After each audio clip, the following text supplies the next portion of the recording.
Shalom semua jemaat Tuhan yang saya kasihi di dalam nama Tuhan kita Yesus Kristus. Selamat beribadah dan selamat bertemu di dalam kebaktian pada hari ini. Mari kita berdoa sebelum kita mendengar firman Tuhan. Allah Bapa kami dalam kerajaan surga, Allah yang kami sembah melalui anak-Mu Yesus Kristus. Kami mengucap syukur dan kami berterima kasih Bapa karena kebaikan dan kasih-Mu atas kehidupan kami. Hari ini kami mau terus belajar kebenaran akan firman Tuhan. Urapi hamba-Mu dan pakai hamba-Mu Tuhan hari ini, supaya setiap perkataan hamba-Mu ini akan memberkati dan menguatkan semua yang mendengar firman-Mu ya Bapa. Engkau berkata-kata melalui hamba-Mu, Engkau pakai bibir lidah hamba-Mu, kuasai hati, kuasai pikiran hamba-Mu, dan semua kami yang mendengar firman Tuhan. Kuduskanlah hati kami Bapa. Terpujilah Engkau. Di dalam nama Yesus kami berdoa dan mengucap syukur. Amin.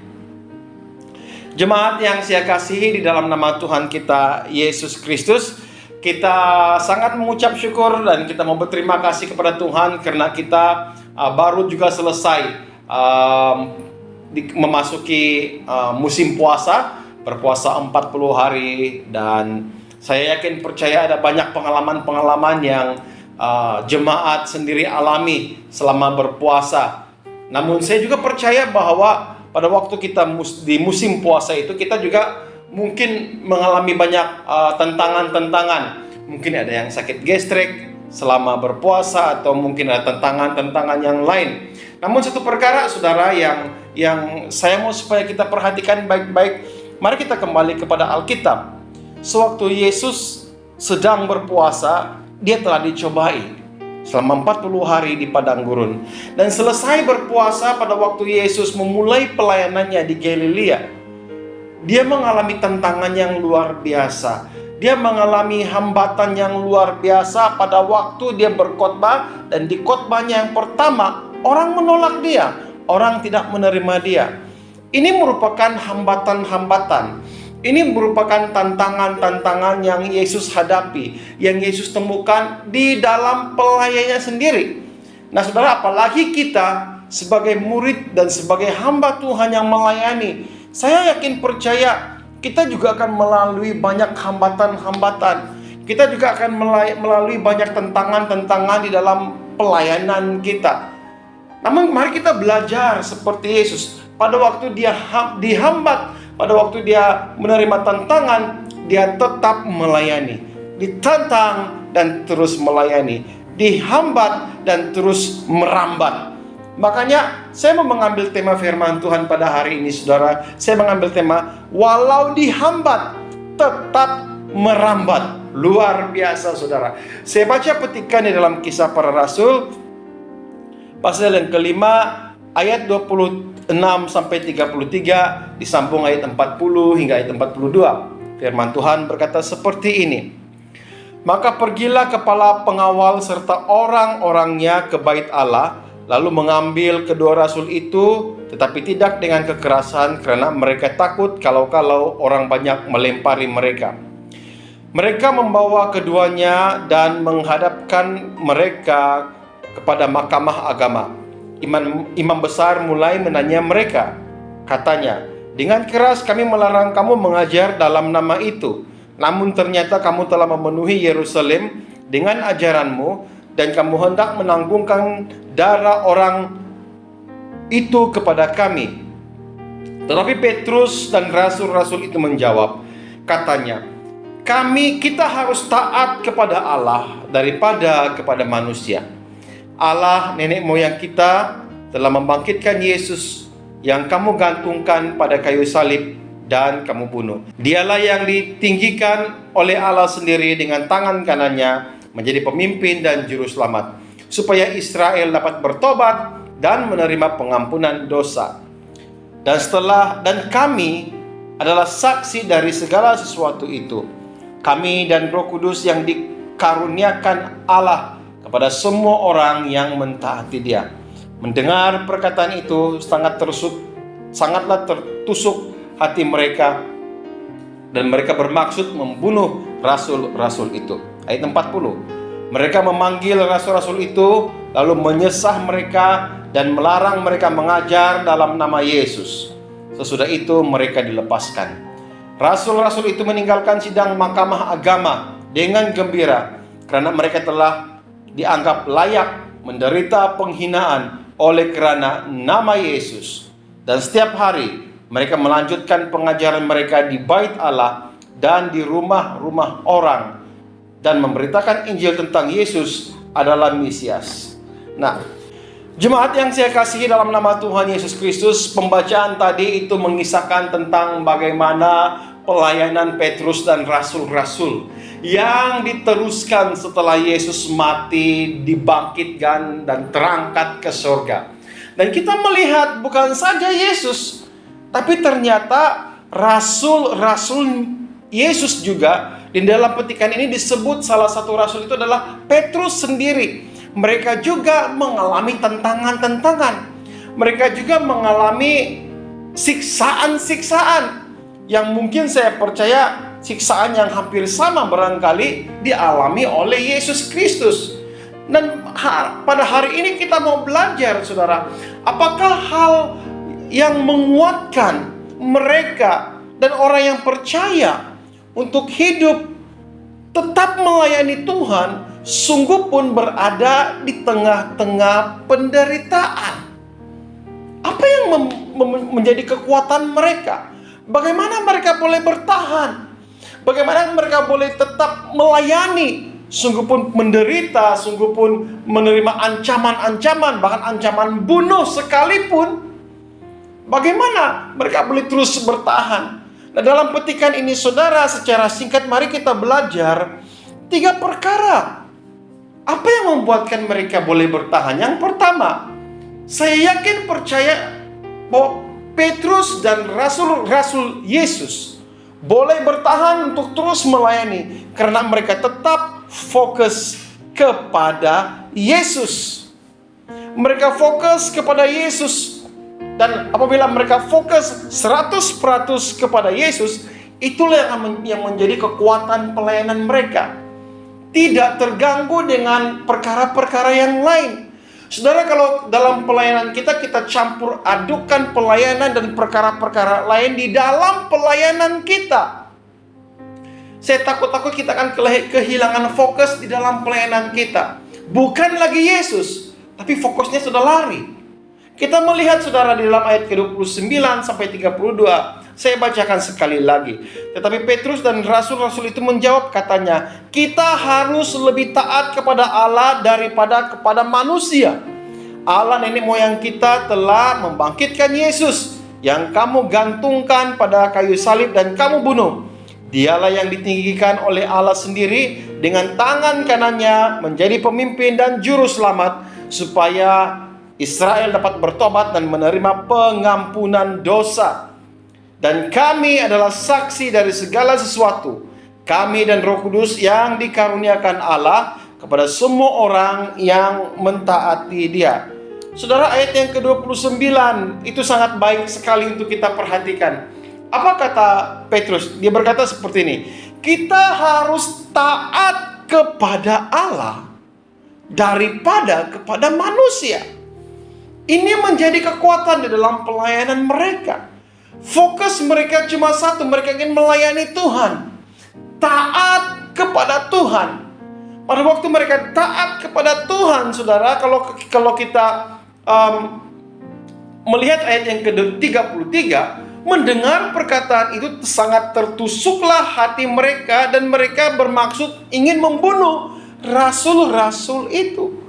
Pada waktu fokus kita sungguh-sungguh mau melayani Tuhan dengan sungguh-sungguh, dengan segenap hati kita tertuju kepada Tuhan, saya yakin percaya apapun tantangan, apapun ancaman yang kita hadapi di dalam kehidupan kita, saya yakin percaya pelayanan kita pasti akan maju, pelayanan kita akan pasti berkembang, dan kita pasti akan dapat melangkah ke tempat yang jauh lebih dalam lagi. Apapun tantangan-tantangan. Makanya tema firman Tuhan saya kata, walau dihambat tetap merambat. Walau ditantang tetap melayani. Walau menghadapi cabaran tetap mencari jiwa untuk melayani. Inilah yang kita melihat, yang kita lihat di dalam dalam Petrus dan rasul-rasul, mereka taat sepenuhnya kepada Tuhan. Dan mereka percaya bahwa Yesus itu yang ditinggikan, bahkan menjadi pemimpin dan juru selamat. Ini menjadi kekuatan kita, keyakinan apabila mereka fokus kepada Yesus, keyakinan bahwa Yesus itu adalah juru selamat pribadi mereka. Dan saya mau bertanya kepada semua jemaat Tuhan, kalau saudara betul-betul yakin kepada Tuhan Yesus Kristus yang adalah juru selamat dunia, kalau benar-benar saudara yakin, tetaplah fokus, tetaplah terarah kepada Tuhan, taat kepada Allah.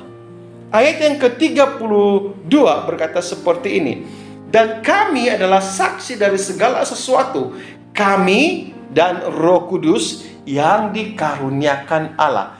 Saudara, dalam perkataan ini Petrus berkata kami dan Roh Kudus. Pada waktu kita melayani fokus kepada Allah, yakinlah bahwa Tuhan pasti akan mengaruniakan Roh Kudus. Firman Tuhan berkata kami dan Roh Kudus yang apa? Dikaruniakan. Di mana saudara letak Roh Kudus yang Tuhan telah karuniakan kepada saudara? Kalau kita tidak mengizinkan Roh Kudus menguasai seluruh kehidupan kita, kita akan kehilangan fokus, saudara. Kalau bukan Roh Kudus yang ada dalam hati kita, bahkan kita tidak mengizinkan Roh Kudus menguasai hati kita, saya takut, saudara, fokus pelayanan kita itu bukan kepada Yesus. Dan ingat, saudara, apabila kita telah lari daripada fokus pelayanan kita, kita akan mendapat tantangan-tantangan, dan tantangan-tantangan itu akan menjatuhkan kita. Tantangan-tantangan itu akan menjadi beban di dalam kehidupan kita. Itu perkara yang pertama, saudara. Yang kedua, apa yang menjadi kekuatan para rasul untuk terus melayani Tuhan, sungguh pun menerima hambatan, namun mereka tetap merambat? Apa, saudara? Kuncinya mereka melayani dengan sukacita. Sukacita yang saya maksudkan sini adalah sungguh pun mereka mengalami tantangan, mereka tetap bersukacita. Saya baca ayat yang ke-40 hingga 41 berkata seperti ini. Mereka memanggil rasul-rasul itu, lalu menyesa mereka dan melarang mereka mengajar dalam nama Yesus. Sesudah itu mereka dilepaskan. Ayat ke-41, dengar baik-baik. Rasul-rasul itu meninggalkan mahkamah agama dengan gembira, karena mereka telah dianggap layak menderita penghinaan oleh karena nama Yesus. Haleluya. Terpujilah Tuhan kita Yesus Kristus. Kalau kita disiksa, kalau kita menderita, kalau kita dianiaya, kalau kita diumpat, kalau kita ditolak, kalau orang membenci kita, membenci pelayanan kita, terpujilah kalau itu terjadi karena nama Yesus. Tetaplah bersukacita. Ini kunci keberhasilan, bahkan kunci kekuatan di dalam pelayanan. Walau dihambat, tetap merambat dan bersukacitalah, saudara. Ayat ke-41 menjelaskan pada waktu Rasul Petrus keluar daripada mahkamah agama, dikatakan apa? Mereka bergembira. Padahal sebelumnya mereka telah dianiaya. Ayat firman Tuhan, mereka menyesah mereka dan melarang mereka. Ada ugutan terjadi, ada siksaan terjadi, namun mereka tetap mau melayani. Mereka tetap bersukacita.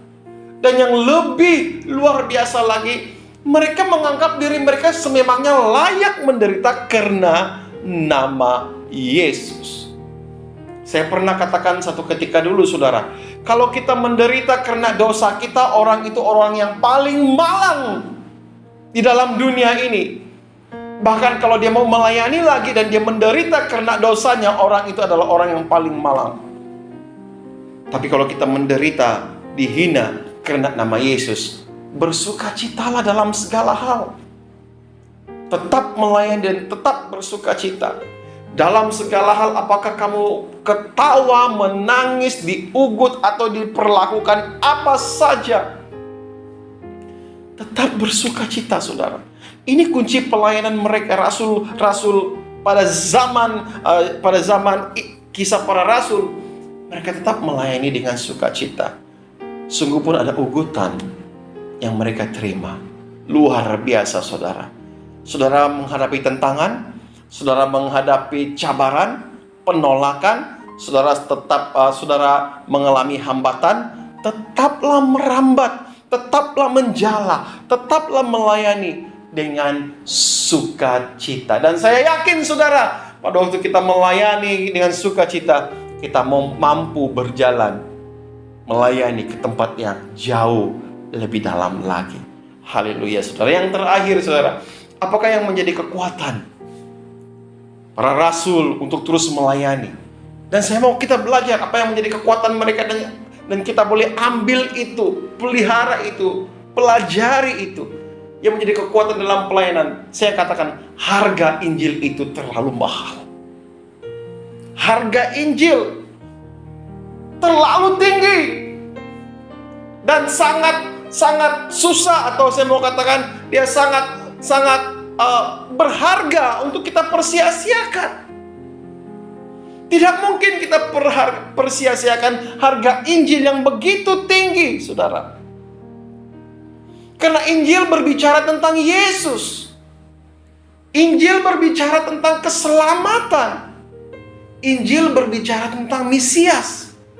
Saya baca ayat yang 42 berkata, dan setiap hari mereka melanjutkan pengajaran mereka di bait Allah dan di rumah-rumah orang dan memberitakan Injil tentang Yesus adalah Mesias. Saudara, sejak dari zaman dulu, zaman kisah para rasul sampai sekarang, nilai Injil itu tetap kekal, tetap terpelihara, tetap berharga nilai Injil, saudara. Kalau kita tetap berpegang kepada Injil yang memiliki harga dan nilai yang tinggi, yakin percaya saudara, kita tetap bertahan di dalam pelayanan. Tapi kalau kita berpegang kepada keuangan, kita berpegang kepada harta dunia ini, harta boleh jatuh dan naik harganya. Uang boleh naik dan turun nilai uang, boleh susut nilai uang. Emas juga boleh susut nilai emas. Kalau kita berpegang kepada harta kita, kekayaan kita. Namun percayalah, saudara, nilai untuk Injil itu tetap sama, tetap berharga, dan tetap tinggi, dan sangat-sangat berharga kalau kita ingin mempersiapkan. Makanya saya mau kata bahwa kenapa kita boleh mampu bertahan, kenapa rasul Petrus dan rasul-rasul lain boleh bertahan di dalam penganiayaan, di dalam pelayanan mereka, karena mereka tahu menghargai nilai Injil itu. Saudara yang saya kasih dalam nama Tuhan, firman Tuhan berkata, oleh karena nilai itu terlalu mahal, mereka melanjutkan pengajaran mereka di bait Allah dan di rumah-rumah orang. Makanya saudara, saya mau tantang bagi saudara yang berkata kelompok sel di paroki ini sudah tidak relevan. No, saudara, itu masih relevan. Dan kita harus laksanakan kelompok sel. Firman Tuhan menjelaskan, Petrus juga naik ke rumah-rumah untuk memberitakan Injil. Karena mereka tahu bahwa nilai Injil itu sangat tinggi, dan Injil itu harus diberitakan. Inilah yang menjadi kekuatan, saudara. Inilah yang menjadi kekuatan kita sebagai orang percaya untuk melayani. Dan saya mau katakan, inilah yang menjadi kekuatan kita untuk kita terus melangkah ke tempat yang lebih dalam di dalam pelayanan kita. Sekarang sudah memasuki bulan April, dan beberapa hari lagi kita akan memasuki bulan Mei. Dan saya mau bertanya jemaat Tuhan, sedalam manakah kita sudah berjalan? Sejauh manakah kita sudah melangkah ke tempat yang lebih dalam? Saya yakin kita akan bertemu dengan tantangan-tantangan. Bahkan saudara yang komited ingin melangkah ke tempat yang lebih dalam, saya yakin percaya juga saudara akan bertemu dengan tantangan-tantangan, hambatan-hambatan. Tapi tetaplah merambat, tetaplah menjala melayani Tuhan dengan cara terus fokus kepada Tuhan, taat kepada Tuhan Allah, dan melayanilah dengan sukacita walau mengalami tantangan, walau mengalami pencobaan, walau mengalami ugutan-ugutan, tetap melayani dengan sukacita. Dan perhatikanlah baik, sadarlah bahwa nilai Injil itu terlalu tinggi untuk kita persia-siakan.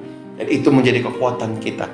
Saya mendorong untuk semua jemaat Tuhan yang saya kasih dalam nama Tuhan. Pada waktu kita melangkah ke tempat yang dalam, tetap fokus kepada Tuhan. Tetap bersukacita. Sungguh pun banyak tantangan. Tetaplah merambah. Karena harga untuk Injil itu terlalu mahal. Injil berbicara tentang Yesus yang kita sembah, Juru Selamat, yaitu Mesias yang kita sembah. Mari kita berdoa bersama-sama. Bapa Syurgawi, terima kasih untuk firman-Mu yang kami pelajari. Meteraikan firman Tuhan dalam hati kami, supaya bukan saja kami mendengar, tapi kami melakukannya. Tolong Tuhan, di dalam pelayanan kami, biar kami tetap fokus kepada Engkau, kami tetap melayani dengan sukacita, karena kami tahu nilai Injil itu sangat tinggi. Tuhan, tolong Tuhan, kiranya firman-Mu ini akan menguatkan setiap kami, supaya kami boleh mampu berjalan, melangkah ke tempat yang jauh lebih dalam pelayanan kami pada tahun ini. Berkati jemaat Tuhan yang mendengarnya.